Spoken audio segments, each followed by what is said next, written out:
चलिए तो अभी हम लोग देखेंगे, समझ गए ना, कि अमीबा में कौन सी है पोषण की प्रक्रिया। कौन सी का प्रक्रिया? पोषण। अब देखिए आप लोग तो पहले ही पढ़े हैं कथी कि पोषण। पोषण का मतलब क्या होता है? भोजन। भोजन का पोषण का मतलब क्या होता है? तो ये क्वेश्चन कह रहा है, समझ गए ना, कि अमीबा में पोषण की क्रिया विधि को लिखें। समझ गए ना? तो अब देखिए यहाँ पे आंसर देखिए क्या कह रहा है। अमीबा एक क्या है? सरल प्राणी पोषी जीव है। अब देखिए सरल का मतलब क्या होता है? आसान।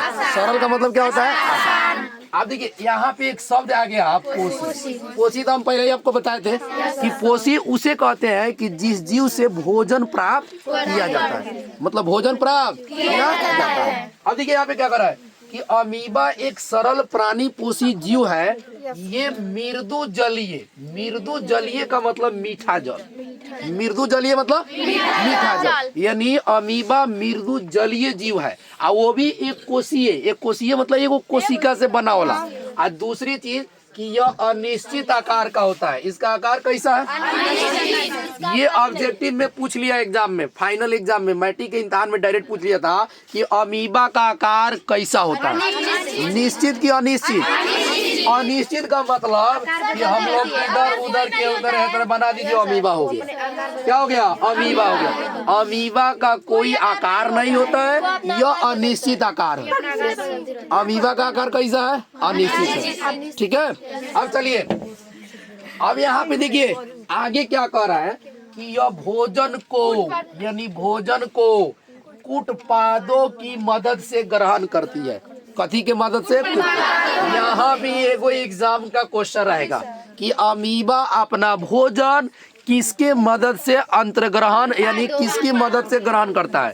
तो अमीबा किसकी मदद से ग्रहण करता है? कूटपादों की मदद से। किसकी मदद से? हाँ, कूटपादों की मदद से। आगे देखिए क्या कर रहा है। आगे देखिए जिस तरह हम लोग भोजन करते हैं तो हम लोगों का भोजन हो गया चावल, दाल, रोटी, साग सब्जी, मीट मछली, ऐसे करते हैं ना, दूध दही। तो अब उसी तरह अगर पूछ दिया जाए कि अमीबा का भोजन क्या है, तो आप कहिएगा अमीबा का भोजन, अमीबा का भोजन नहीं, अमीबा का भोजन शैवाल के छोटे छोटे, शैवाल जाने हैं लोग ना? हाँ हाँ हाँ, कल पर जो नहीं दिख रहे थे वे जीवित होता है। तो अब सुनिए, अमीबा का भोजन शैवाल के छोटे छोटे टुकड़े। और बैक्टीरिया, बैक्टीरिया देखिए, बैक्टीरिया आपको हम आगाड़िए बताए थे कि सब पोषी क्यों है, क्योंकि जिससे यह भोजन प्राप्त किया जाता है। अब देखिए बैक्टीरिया हो गया। मृत कार्बनिक पदार्थ, मृत कार्बनिक पदार्थ का मतलब कि जो मरा हुआ उसमें से जो कार्बनिक पदार्थ होते हैं, उस सारी चीज के छोटे छोटे टुकड़े को यह अमीबा क्या करता है? भोजन ग्रहण। समझ गया ना? अब कह रहा है कि अमीबा में पोषण, पोषण मतलब भोजन, अमीबा में भोजन किस प्रकार से होता है? तो आप कहिएगा अंतर्ग्रहण। अंतर्ग्रहण यानी भोजन को अंतर्ग्रहण करता है, अंतर्ग्रहण करके पचाता है। आप पचाने के बाद लास्ट में बहिष्करण। समझ गया ना? लास्ट में क्या करता है? बहिष्करण का मतलब निकाल देना, निकाल देना। जैसे हम लोग भी खाना वाना खाते हैं, पचाते हैं, पचाने के बाद कुछ धो के बाहर निकाल देते हैं, तो उसी तरह अमीबा भी क्या करता है? अपन बहिष्करण कर देता है सबसे। अब देखिए इसी की देखिए बहिष्करण प्रक्रिया द्वारा क्या होता है? पूर्ण होता है। बहिष्करण प्रक्रिया द्वारा क्या होता है? पूर्ण होता है। अब देखिए एक लास्ट देखिए, अमीबा में भोजन का पाचन, अमीबा में भोजन का पाचन। ऑब्जेक्टिव में भी ये भी पूछेगा कि अमीबा में भोजन का पाचन कहाँ होता है, तो आप कहिएगा नहीं, भोजन रसधानी। अमीबा का पाचन कहाँ होगा? भोजन, सॉरी, अमीबा की भोजन का पाचन भोजन रसधानी में होता है। कहाँ होता है? हाँ, भोजन, तो भोजन रसधानी में कौन सी के द्वारा? एंजाइम के द्वारा। एंजाइम अपने आप में बहुत इम्पोर्टेंट है, क्योंकि हम लोगों के शरीर में भी क्या है? बहुत तरह के एंजाइम है। अगर एंजाइम नहीं रहे तो भोजन का पाचन नहीं होगा। समझ गए ना? हाँ, अब सुनिए, देखिए अमीबा का बाद, अमीबा हम लोग देखा अमीबा के बाद देखिए क्या है, पैरामीशियम। क्या है? देखिए पैरामीशियम भी एक कोशिकीय जीव है। कैसा जीव है? एक कोशिकीय जीव है। ठीक है। देखिए अब हमने देखा कि पैरामीशियम में भी पूछा है कभी पोषण। आप लोग 9th में पढ़े होंगे तो डायरेक्ट पढ़ के ना आते कि कोशिका क्या है। तो देखिए मानव शरीर की सबसे छोटी संरचनात्मक एवं क्रियात्मक, संरचनात्मक और क्रियात्मक इकाई कोशिका होती है। कोशिका को आकार के आधार पर दो तरह के होते हैं, एक कोशिकीय जीव को बहुकोशिकीय जीव। तो एक कोशिकीय जीव में आपने पढ़ा होगा अमीबा, पैरामीशियम, है कि नहीं है, ये सारी चीजें पढ़े थे। तो उसी तरह देखिए पैरामीशियम जो 9th में आप पढ़े थे कि आकार के आधार पर, आज आप 10th में आके पढ़ रही है कि अमीबा जो है, अमीबा सॉरी पैरामीशियम, अमीबा पीछे पढ़ लिए थे पैरामीशियम। तो पैरामीशियम में पोषण, पोषण मतलब भोजन, पैरामीशियम में पोषण मतलब भोजन। तो इसका वर्णन करते हैं हम लोग। ठीक है। तो देखिए पैरामीशियम एक कोशिकीय प्राणी समभोजी जीव है। कथी है? भोजी जीव है। ठीक है। यह मृदु जलीय प्रोटोजोआ है। अब देखिए जिस तरह अमीबा भी मृदु जलीय था, उसी तरह पैरामीशियम भी मृदु जलीय प्रोटोजोआ है। ये प्रोटोजोआ, प्रोटोजोआ मतलब नहीं पता है, बैक्टीरिया टाइप के कीटाणु, ये प्रोटोजोआ है। अब सुनिए इसका, देखिए यहाँ पे देखिए काहे पूछा था एग्जामिनर कि अमीबा का आकार क्या होता है। यहाँ पे देखिए अमीबा का आकार अनिश्चित था, लेकिन पैरामीशियम का आकार, इसीलिए एग्जामिनर पूछ दिया था कि अमीबा का आकार कैसा होता है। तो अमीबा का आकार अनिश्चित होता है, लेकिन पैरामीशियम का आकार निश्चित होता है। ठीक है। अब देखिए इसका शरीर तथा इसका शरीर जो होता है ना, एक परचलन, परचलन, परचलन मतलब चलने वाला। देखिए चलने वाले अंग को बोलते हैं प्रचलन। चलने वाले अंग को क्या बोलते हैं? अंगक, अंगक मतलब अंग, यानी चलने वाले अंग। तो पूछेगा कि पैरामीशियम के चलने वाले अंग का नाम, अच्छा पूछेगा कि पैरामीशियम का शरीर कौन चीज से ढाका होता है। तो इसका एक प्रचलन अंग है सीलिया। सीलिया पहला सुन लीजिए, पैरामीशियम का शरीर किससे ढका होता है? तो सीलिया से। अगर पूछ दिया कि इसका प्रचलन अंग का नाम क्या है? सीलिया। अरे प्रचलन मतलब चलने वाला। जैसे पूछ दिया जाए कि मनुष्य का प्रचलन अंग कौन है? पैर। मनुष्य का प्रचलन अंग क्या है? पैर। उसी तरह पैरामीशियम का प्रचलन अंग कौन सा है? सीलिया से ढाका भी है और सीलिया से वह चलता भी है। तो दोनों क्वेश्चन पूछ देता है कि पैरामीशियम का शरीर कौन चीज से ढका है? सीलिया से। और चलता कौन चीज से? समझ में आ गया? हाँ, यानी जितना पैरामीशियम होगा, पैरामीशियम, इसीलिए तो एग्जाम में पूछता है कि पैरामीशियम का शरीर यानी किस अंग से ढका होता है? तो सीलिया से। और उसका प्रचलन अंग का नाम कथी है? आराम से यह पढ़ लीजिए, कॉन्सेप्ट जब रख लीजिएगा ना, तो आपको कितना गैस या कोई ऐसा चीज होगा वहाँ पे देखिएगा तो धरा एकदम याद आएगा। अरे सर पढ़ाए थे पैरामीशियम में, ये तो मीठा जल में रहता है, ये कोशिकीय जीव है, ये भी प्रोटोजोआ है, इस सीलिया से ढका है, इसका प्रचलन अंग सीलिया है। ये तो पहले हम लोग पढ़े थे। अब सुनिए पैरामीशियम में जो भोजन होता है, भोजन, तो भोजन क्या क्या होता है? अंतर्ग्रहण। तो भोजन का अंतर्ग्रहण शरीर के एक निश्चित स्थान से होता है, जिसे कोशिका मुख्य कहते हैं। क्या कहलाता है? कोशिका मुख्य। इंग्लिश में इसको साइटोसोम कहते हैं। साइटोसोम। एक बात याद रखिएगा, इंग्लिश में कोशिका मुख्य को हम लोग साइटोसोम कहते हैं। अभी डायरेक्ट एग्जामिनर पूछ लेगा कि पैरामीशियम जो होता है वो तो ये भोजन अंतर्ग्रहण करता है, तो इसका तो आकार निश्चित होगा। तो जब इसका आकार निश्चित है तो कौना अंग से भोजन ग्रहण करता है? कोशिका मुख्य से। जैसे हम लोग देखिए, हम लोग भोजन ग्रहण करते हैं, तो हम लोगों के भोजन ग्रहण करने का भी अंग है। क्यों? क्योंकि आदमी का भी देखिए, आदमी का शरीर भी एक निश्चित आकार का है कि नहीं है? अब जैसे किसी व्यक्ति को पूछा जाए आदमी कैसा होता है, तो कहीं आदमी वो होता है जिसका दूगो आँख होगा, दूगो कान होगा, दांत होगा, नाक होगा, मुंह होगा, दूगो हाथ होगा, दूगो पैर होगा, वो आदमी है। ना तो कोई कहे नहीं आदमी वो है जिसका 4 गो कान हो, 4 गो आँख हो, 4 गो पैर हो, है ना? अब बताइए 4 गो पैर हो तो वैसा आदमी होगा? उधर राक्षस होगा। अरे होगा कि नहीं होगा? तो इसीलिए आपको बता रहे हैं कि हम लोगों का एक निश्चित आकार है। सुनिए, हम लोगों का शरीर क्या है? एक निश्चित आकार है। इसलिए उसी तरह पैरामीशियम का भी शरीर का एक निश्चित आकार है। ठीक है ना? तो इसका जो निश्चित स्थान जहाँ से वो भोजन ग्रहण करता है उसका नाम क्या है? ये पूछा है एग्जामिनर कि पैरामीशियम जो, देखिए पैरामीशियम का एक निश्चित अंग है जिससे भोजन ग्रहण करता है, उस अंग का नाम क्या है? साइटोसोम। इंग्लिश में साइटोसोम, हिंदी में कोशिका मुख। जैसे हम लोग के, देखिए हम लोग को भी होता है मुख, मुंह, जैसे ग्रहण करते हैं भोजन, तो मुंह यहाँ पे है ना। तो अब चलिए, अब यहाँ से अगर तुलना किया जाए अमीबा और पैरामीशियम में, तो दोनों से क्या क्वेश्चन पूछेगा? अमीबा का आकार कैसा है बताइए? पैरामीशियम का आकार कैसा है? निश्चित है। निश्चित है ना? पैरामीशियम का निश्चित है का? अमीबा का?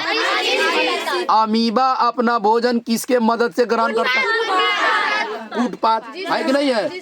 अब सुनिए, ये अपना भोजन, यानी ये अपना भोजन किसके से इसी करता है? साइटोसोम, कोशिका मुख के द्वारा, है कि नहीं है?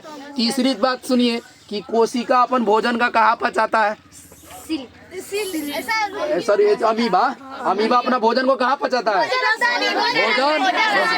भोजन समझ गया ना? ये देखिए, अपना भोजन ही अंत्र ग्रहण करता है। क्या करता है? अंत्र ग्रहण करता है। इसका प्रचलन अंग का नाम कौची है? इसका शरीर कौची से ढका रहता है?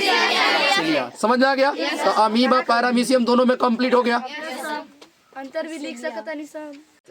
देखिए, अभी हम लोग जो पढ़ रहे हैं आहार नाल, कौन सी है? इसको इंग्लिश में कहेंगे एलिमेंट्री कैनाल। एलिमेंट्री कैनाल, ठीक है? Alimentary canal. अब देखिए, आहार नाल कहते किसे हैं? आहार नाल कहते किसे हैं? तो सुनिए, आप कहिएगा कि मनुष्य, कौन जी? मनुष्य मतलब हम लोग।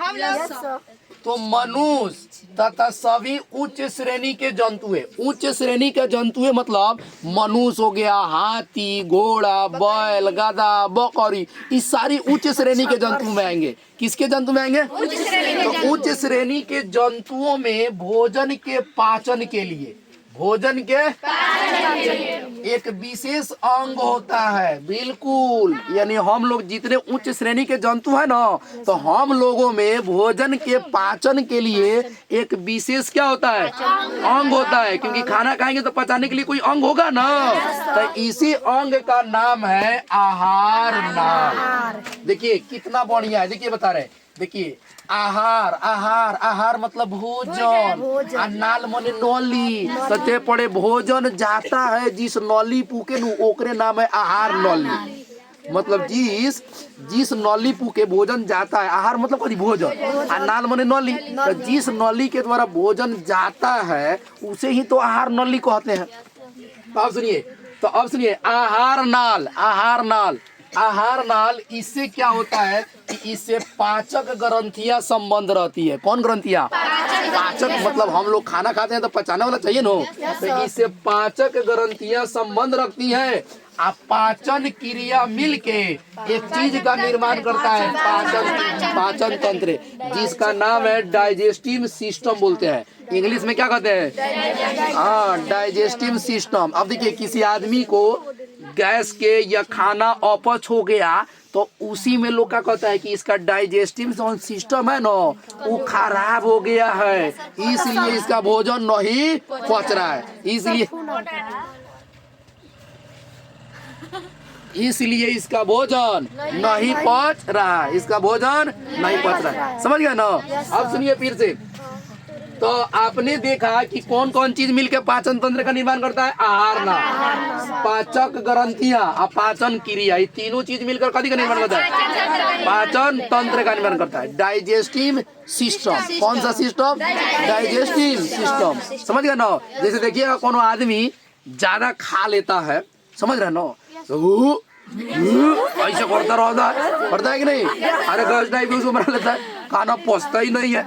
अब डॉक्टर के पास जाएगा तो कहेगा, देखिए ना डॉक्टर साहब, पच ही नहीं रहा है, कितनों खा रहे हैं, तो कहे नहीं, ले जाइए इनोजाइम, खा तो नहीं।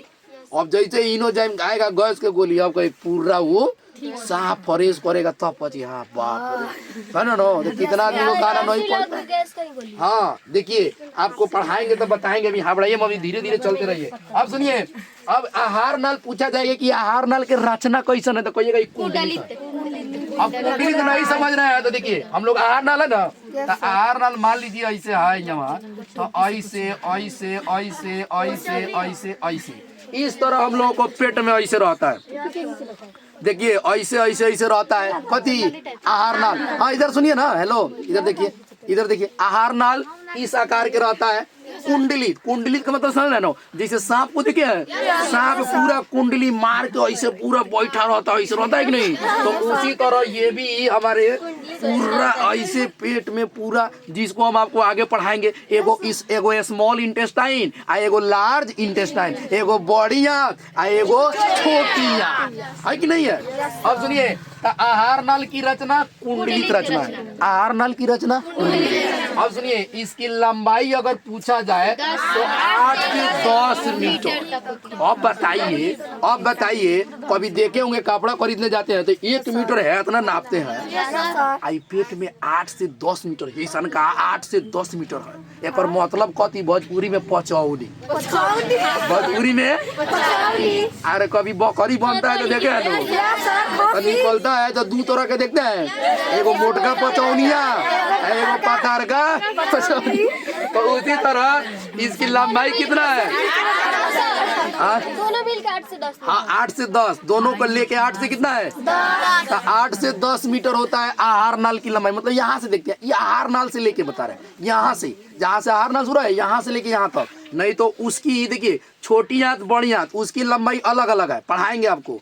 छोटी आंत की लंबाई अलग है, बड़ी आंत की लंबाई अलग है, लेकिन पूरा आहार नाल की लंबाई अगर पूछा जाए, समझ रहे ना, तो 8 से 10 मीटर। ये भी ऑब्जेक्टिव में पूछ लिया है कि आहार नाल की लंबाई कितना होता है, 8 से 10 मीटर। अब सुनिए, अब सुनिए, सूरो कहाँ से होता है, तो कहिएगा मुख गुहा से। मुख गुहा मतलब कभी मुंह, देखिए मुख मने मुंह आ गुहा मने खाली। देखिए हमने के मुंह है, बीच में है खाली है, धसा हुआ है, तो गुहा मतलब कथी, गुहा, गुहा मतलब जानते हैं खाली ना होता है। अब सुनिए, तो मुंह के गुहा से शुरू होगा आ मल द्वार तक जाएगा। अब मल द्वार कथी, तो जहाँ गंदा पदार्थ वहां से बाहर निकलेगा वो है मल द्वार। तो यहाँ से शुरू हुआ मुख्य गुहा से, आ यहाँ के अंदर जो है ना, तो एक मुख मल द्वार है जहाँ पे पूरा कचरा पदार्थ पूरा निकलना शुरू होता है, उसी को तो पूछेगा कि आहार नाल कहाँ से कहाँ तक शुरू होता है, तो मुख्य गुहा से शुरू होगा आ मल द्वार तक पहले है कि नहीं। तो देखिए कभी खसी बकरी का बनता है तो देखे हैं तो सब निकलता है, सब है कि नहीं है। तो इतना लंबा लंबा सब, तब इतना एकटा गाड़ी होता है तो वे लोग बना के खाते हैं। वही तरह हम लोग को भी शरीर में इस तरह प्रक्रिया है, समझ गए ना। चलिए अभी हम लोग देखेंगे कि मनुष्य में दांत, क्या बोलेंगे, दांत। दांत जानते हैं ना।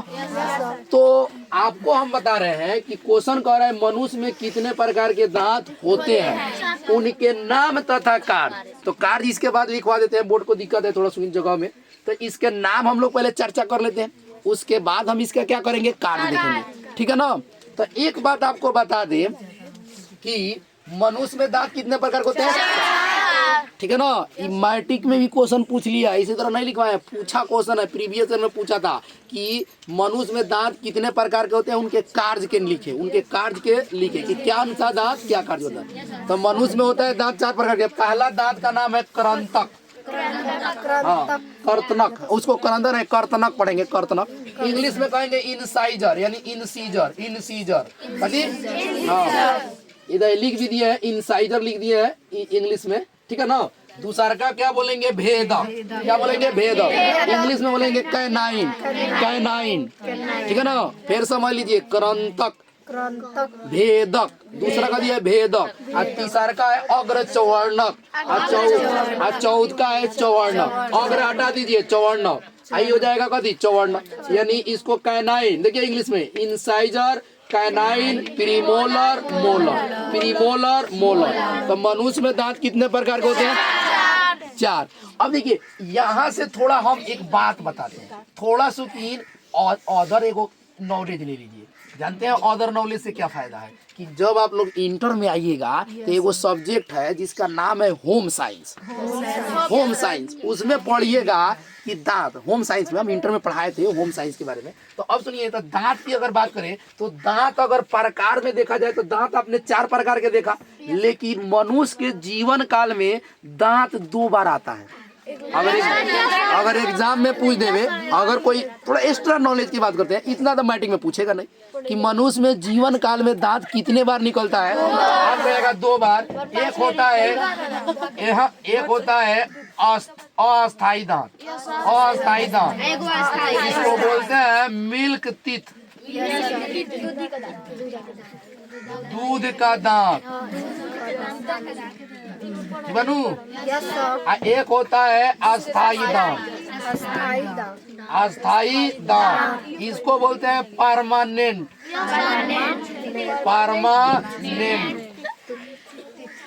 परमानेंट टीथ, समझ गया ना, परमानेंट टीथ। अब सुनिए, तो मनुष्य के जीवन काल में थोड़ा एक्स्ट्रा जान लीजिए, मनुष्य के जीवन काल में कोई व्यक्ति पूछे दांत कितना बार निकलता है। एक होता है अस्थाई दांत और दूसरा होता है अस्थाई दांत। अब बताइए, अस्थाई जो दांत होता है ना, ये दांत, सुनिए, ये दांत आपको बता दें कि सर ना 6 मंथ से यानी 6 मंथ जब शुरू होता है ना बच्चा सबका, वहां से निकलना शुरू होता है और लगभग 8 साल से नीचे तक रहता है।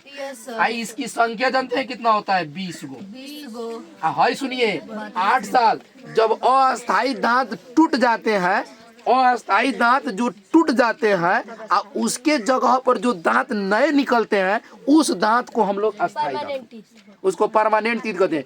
इसकी संख्या वयस्क व्यक्तियों में, वयस्क मतलब जवान, जो 18 साल से ऊपर हो जाते हैं, लड़का और लड़की, सुनिए, जिस लड़की या जिस लड़का का उम्र 18 से ऊपर हो जाता है, वैसा आदमी को वयस्क बोला जाता है। क्या बोला जाता है? वयस्क। वयस्क का मतलब इंग्लिश में बोलते हैं अडल्ट मैन। हाँ, इंग्लिश में कहा था उसको कभी अडल्ट, अडल्ट, अडल्ट।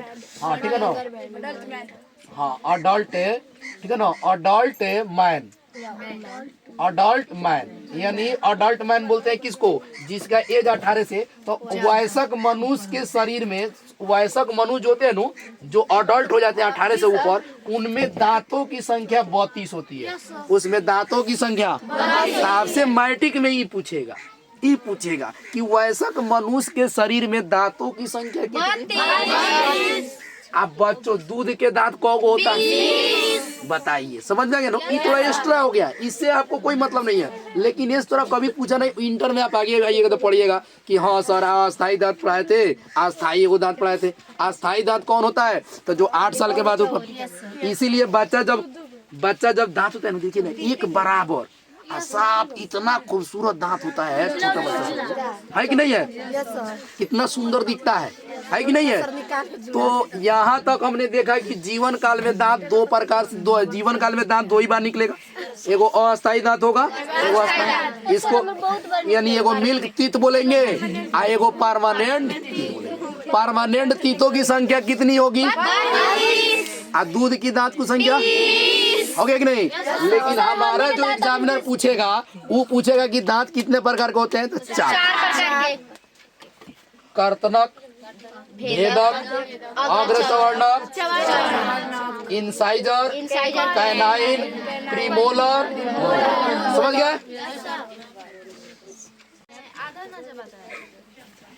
तो बता देते हैं। देखिए, तो मनुष्य में आपने देखा कि दांत कितने प्रकार के हैं? 4। अब उसमें लिखा है तो नाम तो पीछे लिखवा दिए थे।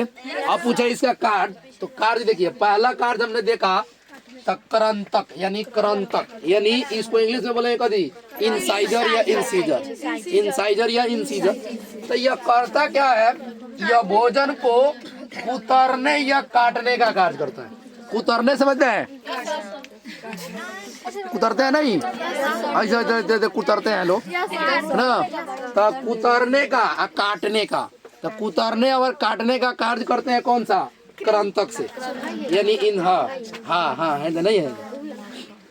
अब सुनिए, भेदक जिसको हम लोग बोलते हैं कैनाइन।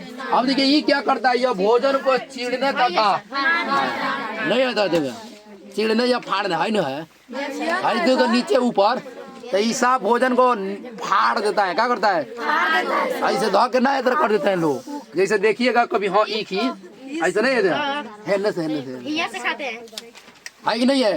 तो यह भोजन को चीरने तथा फाड़ने का कार्य करता है। कौन? भेदक। ठीक है, इंसाइजर कभी करता है, यह भोजन को कुतरने या काटने का काम करता है। भेदक करता है यह भोजन को चीरने तथा चीरने और फाड़ने का। कभी देखे शेर और का, शेर का दांत नुकीला क्यों होता है, वो भी फाड़ देता है, साफ चीर देता है कि नहीं है। और देखिए अग्र चवर्णक, यह भोजन को चबाने का, ये तो सब है नहीं है रहता है, साइड में रहता है, साइड में हाँ सब साइड में दोनों रहता है। तब नु ऐसा कर नहीं तो मान लो कोनो केहू मीठे खाते हैं तो हटिए ने ऐसे बूझे है तो खून पीसता नहीं है, इधर चबाने का काम करते हैं। चवर्णक जो होता है ना, चबाने के साथ साथ पीसने का, जिधर लोढ़ा पर इतना मसाला पीसा जाता है ना, वही तरह अपनी साफ कोनो चीज के साफ बुकरी कर देते हैं साफ। तो आप सुनिए, अब देखिए अगर कस के नहीं पीसेंगे, जब तक वो पिसाएगा नहीं तब तक बताइए अंदर जाके वह प्रोटीन पाचन की क्रिया हो पाएगा। तो इसीलिए हम लोग कितना बड़ा कोई चीज खा लीजिए, कितना कोई चीज खाइए, खाने से पहले यहाँ पे छोटे छोटे टुकड़ा में हम लोग बांट देते हैं। भोजन को छोटा टुकड़ा में बांटते कि नहीं, ना तो ऐसा नहीं कि खोई नहीं घोट जाए। अब बताओ कैसे होता है, इसीलिए बोला जाता है कि आप लोग भोजन खाइए। सुनिए अरे सुनो लोग ना जी, आप लोग भोजन खाइए तो साफ प्रेम से खाइए, भोजन को समय लीजिए, भोजन खाते फास्ट में मत खाइए, भोजन खाते समय फास्ट में मत कीजिए, भोजन को धीरे धीरे चिबाइए पीसिए, क्योंकि भोजन धीरे धीरे खाने से अच्छा लगता है। अब हड़बड़ में गड़बड़ खाली ना है कि नहीं है, आराम से साफ भोजन को क्या है आराम से, तब ना उसका पाचन प्रक्रिया अच्छा होगी, है कि नहीं है। कभी कभी आप लोग इसी को देखिएगा, किसी बड़े घर के फैमिली के, आप लोग तो अधिकतर सीरियल देखती हैं, देख लो कितना प्रेम से, आजकल के तो जमाना चल गया है, बाप रे औरत मर्द चट दे मोबाइल में है वीडियो लगा दे रहा है, ने खा रहा है, ताक रहा है, ने खा रहा है, खाते खाते भोजन और आ जाएगा, पलट पड़ेगा। अरे तुमको दिखाई नहीं दिया, पहले ही से और आ गया, है कि नहीं है। तो ये आदत ठीक नहीं है, ठीक है ना।